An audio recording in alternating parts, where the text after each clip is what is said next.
Y'all, I am back with a recap of Tia Mowry's new show, My Next Act, Season 1, Episode 2. The first episode I missed, that episode was emotionally draining. I don't think I've ever cried that much in my life. But overall, I like this show. I think it's a good show. It's cute, it's fun, and I'm going to stick beside it. So in the second episode, Tia is revealing that she's been divorced for damn near 2 years. I didn't think it was a long time, has definitely flew on by. But to support her healing, her friends throw her a healing party. I thought that was pretty cool. But one of these friends by the name of Sierra, not Russell's wife, but Tia's best friend Sierra, she suggested that Tia burn down her damn wedding dress. And I'm thinking, girl, what do you know that we don't? Like, what's tea? Who tells their friend to burn down their wedding dress unless something seriously went down? Because this was at one moment one of the best days of Tia's life, and now you suggest that she burned down her damn dress. What happened in this marriage, girl? And it could have been a number of things. Cheating isn't the worst that can happen in a marriage. He could have been a drunk. He could have been, not supportive, not very attentive to her needs. Anything could have went down. But the fact that she told that girl to burn her dress, I was like, ooh, honey, what do you know that we don't? But Tia, being the classy woman that she is, decided, burning her dress is not an option. So she chose to turn her wedding band into something meaningful for her children. And I thought that was a great idea. Rather than selling the ring, she's giving it to her kids. And she's going to turn it into jewelry for them. I mean, after all, she's been with Corey for over 20 years, and it was a significant part of her life. So sharing that with her children, I thought it was a lovely gesture.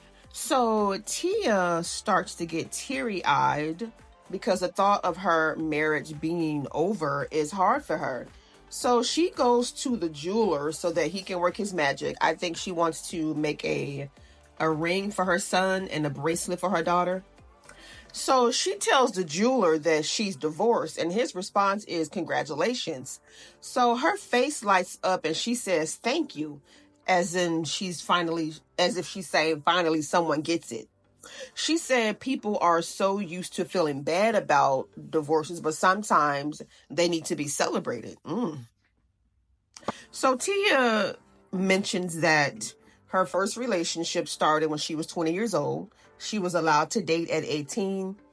So she never got the chance to experience being single. She said after her divorce, she tried out the dating app and it was such a bad experience. Girl, been there, done that. So Tia and Sierra, they decide to give speed dating a try. And honestly, I prefer that over online dating any day. Because with online dating, another match is just a click away. So people don't really invest in real connections. They don't put in any type of effort because you have so many men and women at your disposal. And like I said, another match is just a click away. And people are always chasing something better. That's why when you take a break from dating apps and you come back on, you often see the same damn people. It's crazy. And in my opinion, I think dating apps are full of narcissists and codependent people. And in my experience, dating apps just lead to these superficial connections. It's not real. And it really makes making genuine relationships harder to form. Now, speed dating, on the other hand, it might encourage more meaningful connections because you're right next to these people. They're sitting in front of you and you really get to know them, even if it's only for just 5 minutes. And people online, they will sell you a representation of who they are, but when you meet them, they are totally different. So meanwhile, the ladies tried the speed dating and Tia met some interesting men. She wasn't impressed by any of them. Neither was I. So later she meets up with her friends at a restaurant to talk about her speed dating experience. So she then shares a story about a date she was on. She said that her date took his grill out of his mouth and put it on a napkin as they was about to eat. Child, I can't. So she then talks about the importance of self-love, spending time with yourself, and how important it is. But she also wonders what's wrong with desiring a partner. She wants someone to hold and hug. So one of her friends said it was like, you're lonely. And then she tells Tia that she feels lonely even though she has people around her. And that's true. There's times where I'm in a room full of people and I felt lonely.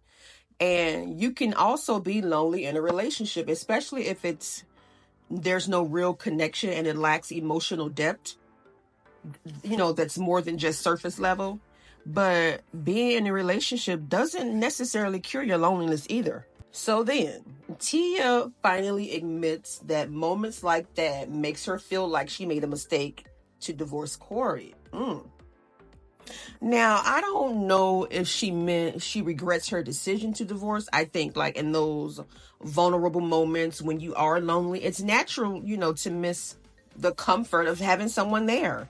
But it doesn't necessarily mean she regret her decision to divorce.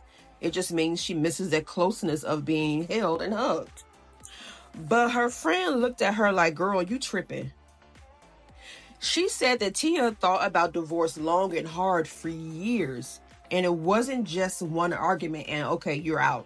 So I'm thinking that maybe their marriage wasn't what it was cracked up to be, because some of y'all was saying that, she gonna leave her good man.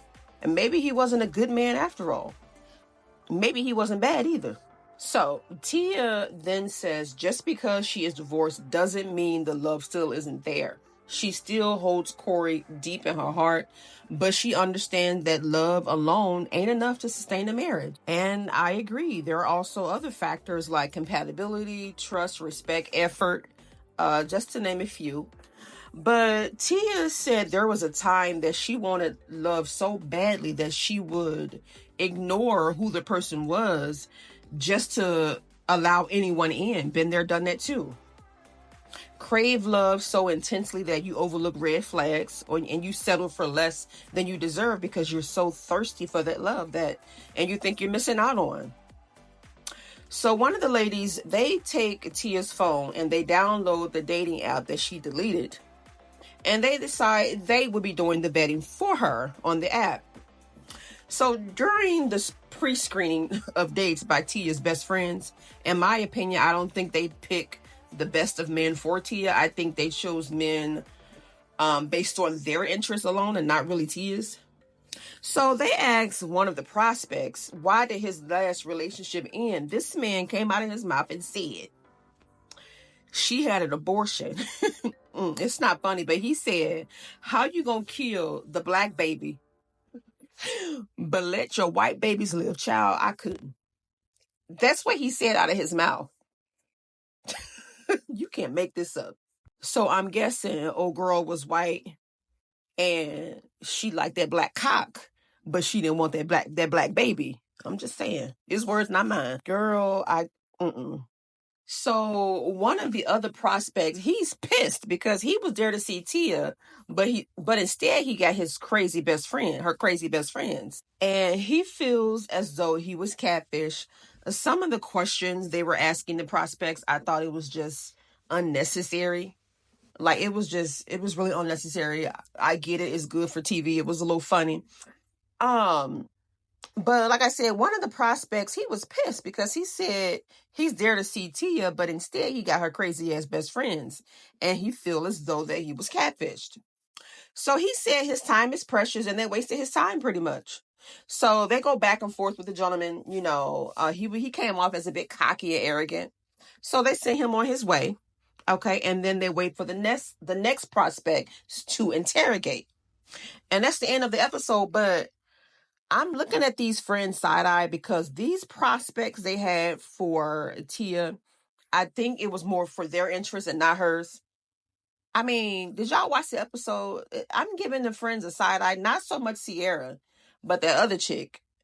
I'm giving her the side-eye. It's just something about her. I can't really put my finger on it, but we'll continue with the episodes and maybe I can put my finger on it. But as of right now, there's something about her that I'm just like giving her the side-eye about. If you made it this far, and I hope you did, please give the video a thumbs up. It is free, and I would love to hear what you guys thought of the episode. Leave your thoughts in the comments, and I will talk to y'all later. Bye.